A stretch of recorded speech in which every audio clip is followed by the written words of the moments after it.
आओ आओ मेरी तीनों प्यारी बहू, आ जाओ। आस्था, रीना, काव्या, धीरे से इस कलश को गिराकर आगे बढ़ो। जी माँ जी।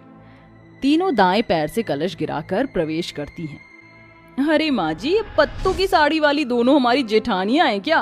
किसी आदिवासी से कम नहीं लग रही हैं। मुझे तो लग रहा था कि किसी जंगल से भाग कर आई हैं।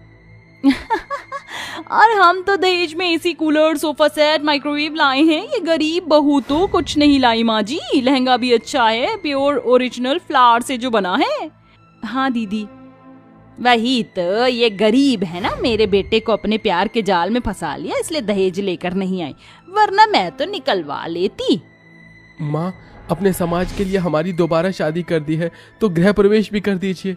इन गरीबों का मैं गृह प्रवेश करूं? बिल्कुल नहीं। माँ जी, आशीर्वाद ही दे दीजिए। तभी वो अपनी दोनों बहू को आशीर्वाद देकर अपनी तीनों बहुओं को लेकर चली जाती है। अगले दिन दोनों बहू जल्दी उठकर घर की सारी जिम्मेदारी संभाल लेती हैं।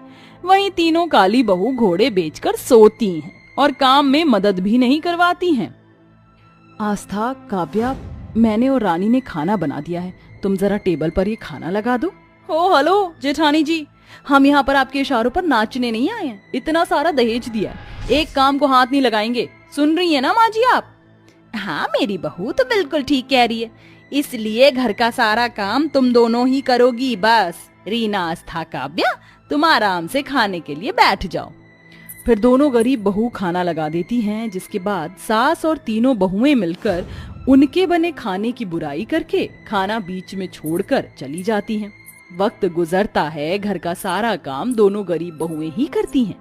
बार बार अंजना उन्हें गरीबी और दहेज के ताने देती है, वहीं तीनों काली बहू को अपने सर पर चढ़ा कर रखती है, घर का कोई काम नहीं करने देती है।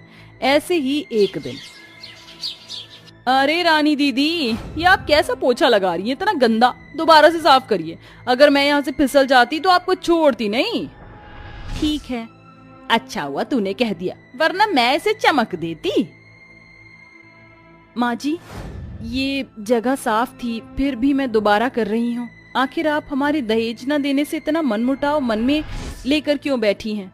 क्यों आप हमें अभी तक नहीं अपना पा रही हैं? जो करना है कर लो, मैं तुम्हारे साथ ऐसा ही व्यवहार रखूंगी। अपनी बहू को सुनाकर अंजना फिर चली जाती है। एक शाम सभी को पड़ोसन की पार्टी में जाना था। फिर तीनों बहू बहुत ज्यादा मेकअप करके तैयार हो जाती हैं।